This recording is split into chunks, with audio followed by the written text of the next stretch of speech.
Midland School District is closer to deciding on plans for its schools following closures due to health concerns. It tops our news this half hour. It took the school board 2.5 hours yesterday to approve conceptual plans for the middle school and the proposed new school. The district, you may recall, shut down Midland Elementary after mold and lead were found earlier this year. One former teacher for the district says he wants to see a new school. Educationally, it is best for the children. There's educational issues with the addition over here. There's educational issues here that they have not addressed. Where if we have a new school, all of that education problems is taken care of, and the children will get an excellent education instead of getting an adequate education here. The teachers as a whole, when we surveyed the teachers, would not be interested in going back. We feel like we've been through enough. The final decision rests on the March 15th referendum. If voters approve to build a new school, the district would get $9.8 million. If voters vote no, there will be less money to work with. There will be another informational meeting this Saturday from 10 to noon at the middle school in Sparlin. Other news, it takes us to Bloomington, where after 1 month, the Lincoln Leisure Center in Bloomington is reopening today. An asbestos contractor was hired in January and removed some material, less than 3 square feet of material. An air sample was also collected, finding asbestos levels below OSHA limits. Bloomington city leaders say no further repairs are needed. State health officials report that an Illinois woman who is not pregnant has contracted the Zika virus. Her age and travel history have not been released. The total number of people who have Zika in Illinois is now at 4. Now, why is it important that she is not pregnant? Well, health experts say the virus is typically spread to people through mosquito bites and can cause serious birth defects. Health officials have issued advisories to people traveling to foreign countries where Zika outbreaks have been reported. Now to a story that we are following up on. A Hannah City man says he is guilty of an April 2015 drunk driving crash. 20-year-old Dylan Nolan pleaded guilty to leaving the scene and aggravated DUI. Killed in that crash was Josh Fuller. Authorities say charges of reckless homicide and obstructing justice were dropped as part of the plea deal. Prosecutors say Nolan was driving when his truck flipped with 22-year-old Josh Fuller in the passenger seat. Authorities say Fuller was thrown from the truck and died from injuries sustained in the crash. Nolan will undergo an alcohol evaluation and will be sentenced in mid-April. A Galesburg man faces 7 new felony charges in connection with the death of a nursing home resident. The Knox County Circuit Clerk's office says 25-year-old Claude Chenal was charged Tuesday with 4 counts of first-degree murder, 2 counts of second-degree murder, and 1 count of involuntary manslaughter in the November death of 79-year-old Gene Farnsworth. Chenal was an employee at the Marigold Rehabilitation and Healthcare Clinic at the time of the incident. His preliminary hearing is set for later this month. And a group of civil rights attorneys in Chicago want the Laquan McDonald case to be handled by a special prosecutor. The court petition contends that the Cook County State's Attorney, the current State's Attorney, Anita Alvarez, has strong ties to the police and the officers' union. According to the petition, that raises questions about Alvarez's ability and willingness to prosecute Chicago officer Jason Van Dyke and perhaps charge other officers. The 17-year-old McDonald was shot 16 times by Officer Van Dyke in 2014. Officers at Illinois Central College are now the first in the state to wear body cameras. 32 ICC police officers started training Tuesday with their own body cameras. The College Board of Trustees unanimously approved buying those cameras last year on a 5-year, $65,000 contract with Taser International. The cameras were purchased with ICC's designated safety funds. Students hope the added surveillance will make the campus safer. I believe that it will be safer for ICC students because I really feel like it is hard to prove that kind of stuff around here. I'm not really worried about my safety at ICC. I think it's a pretty safe campus, but if, like I said, if something were to happen, I mean, that'd be good. Student here. All footage from the body cameras will be stored at an off-site location. ICC police will officially start using the body cameras Monday, February 29th. Meanwhile, the city of Washington, police there will soon have new dash cameras in squad cars. The city council approved a $100,000 camera system for installation in the police vehicles, 9 cars. And here's some footage captured by the old cameras back in the 2013 tornado in Washington. The new system will allow for a panoramic view and storing on a server instead of only on DVD. There's no timeline on when the new system will be installed in the city of Washington. Still to come on News 25 today, work is underway to replace Justice Scalia on the Supreme Court. And Maddie has a look at your weather first forecast. Coming up first, a live look from our Skywatch Camera Network, and you can tell the skies are starting to clear a bit. Maddie says we should see some sunshine, so your morning commute may be an improvement over the last couple of days. Your weather first forecast and traffic straight ahead.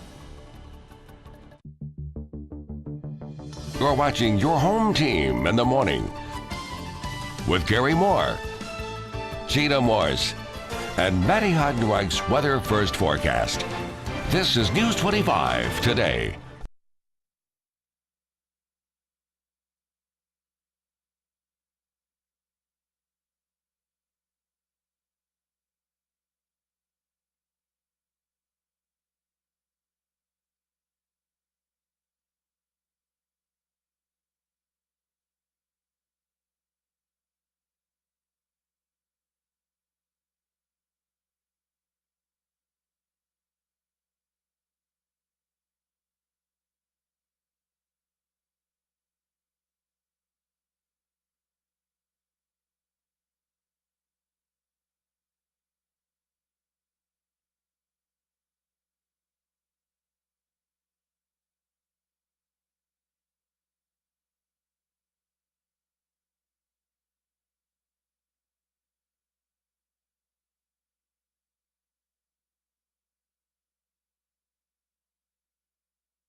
.610 on this Wednesday morning. Storms surging across the East Coast, causing some more severe damage.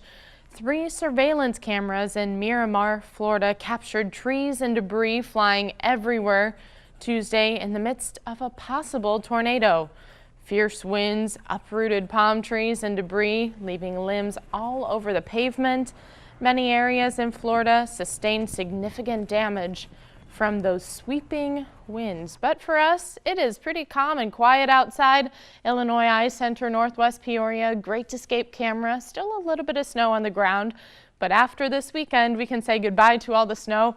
A lot of it expected to melt away with temperatures in the 60s. However, today, a little bit different. We start off with some cloud cover and even some snow moving into Quincy. You can see just light flakes and flurries, no accumulation expected. For us, we might not even see some of that snow. A lot of it expected to stay to the west of us and southwest. But overall, one system out to the west, one out to the east. We are stuck right in the middle, getting some high pressure over the next couple of days, meaning a warm up on the way for us, and beautiful sunny skies to go with it, kicking off the morning right around freezing in Peoria. And our wind's still pretty light, so it'll take a while to kick all the clouds out of here, but we will see some sunshine for today. Highs topping out in the mid to upper 30s for most of us. Winds will begin shifting out of the south. And here's a peek at our pattern. Futurecast by the morning commute. Sunshine will be peeking through just a little bit. Overall, though, clouds build back in for the afternoon. By tomorrow, we start off with sunshine again. It's the off and on cloud cover and sunshine pattern that we see at least until Friday. Friday, by the afternoon, we get plenty of sunshine, and that's when the real warm-up will be happening. So our 7-day outlook, Thursday, Friday still look to be a little breezy for us as our temperatures warm to the 60s, upper 50s for Saturday and Sunday. Then we fall back just a little bit by early next week. A special tribute to the late Supreme Court Justice Antonin Scalia. In a court tradition dating back to the 19th century, black wool has been draped over the late judge's courtroom chair, the court bench, and the door leading into the marble courtroom. Scalia sat to the right of Chief Justice John Roberts, which is the seat given to the senior justice. Antonin Scalia died Saturday at the age of 79. Meanwhile, White House officials say President Obama is deeply engaged in the process of nominating a new Supreme Court justice. Deputy Press Secretary Eric Schultz telling reporters this is not the time or place for politics and that the president is just doing his job. And now we head out live to Illinois Central College in East Peoria, where photojournalist Dave Jansen is providing us these live pictures this morning. That's right. And as we take a look at the campus, well, you know, campuses across the state are under some budgetary pressure right now because of the state budget crisis.